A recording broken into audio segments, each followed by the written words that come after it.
Bienvenue dans cette 6e vidéo d'une série de 21 vidéos où je vous parle de la confiance en vous, le bonheur et la réussite. Alors aujourd'hui, j'aimerais encore une fois aborder un point qui revient très souvent dans les conversations que j'ai avec vous.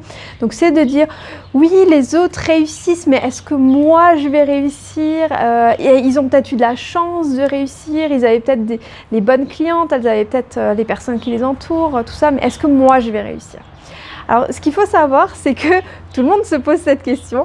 Tout le monde croit que pour les autres, c'est facile, alors que non, c'est facile finalement pour personne. Mais la différence entre vous qui êtes encore à ce stade de vous poser la question et la personne qui a réussi, il y a une chose simple entre. C'est simplement qu'elle est passée à l'action. Elle s'est dit, je vais investir dans mon savoir, je vais investir dans un nouveau métier, dans un nouveau projet et je vais réussir. Voilà, c'est tout ce qu'elle s'est dit. Il suffit de se dire je vais réussir, en être persuadé et donc on peut y arriver. Alors vous allez me dire oui mais c'est un peu simple, voilà, elle a peut-être quand même eu de la chance, tout ça. Alors j'ai envie de vous dire, la chance se provoque. Les gens à qui on dit oui mais tu as eu de la chance, c'est pas vrai. C'est parce qu'elles sont passées à l'action, parce qu'elles ont fait les bonnes actions. Alors maintenant, vous avez la possibilité de vous dire, bon, je ne fais rien, je risque rien, je dépense pas un centime et au final, je laisse ma vie telle qu'elle est. Mais il n'y aura rien qui changera.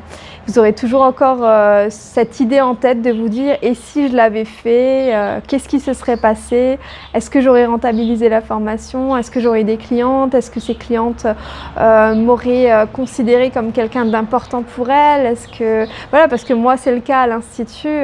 Donc là, maintenant, j'ai arrêté l'Institut pour me consacrer à 100% aux formations parce que pour moi, c'est vraiment une passion d'enseigner. J'adore ça et donc, voilà, c'est pour ça que j'ai fait ça.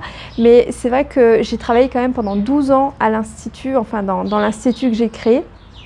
Et les clientes me venaient toujours avec un grand sourire en me disant ouais, je suis heureuse de venir chez toi, j'adore, tu me remontes le moral, je peux te parler de tout. Et c'est vrai que d'être là pour les autres, de sentir qu'on aide finalement, même si on peut se dire bon, on est prothésiste angulaire, on n'est pas psy ou quoi que ce soit, mais ça fait beaucoup de bien aux gens. Et du coup, ben, ça nous permet nous aussi de nous nourrir de ça, de nous nourrir de sourire, de bienveillance et tout ça.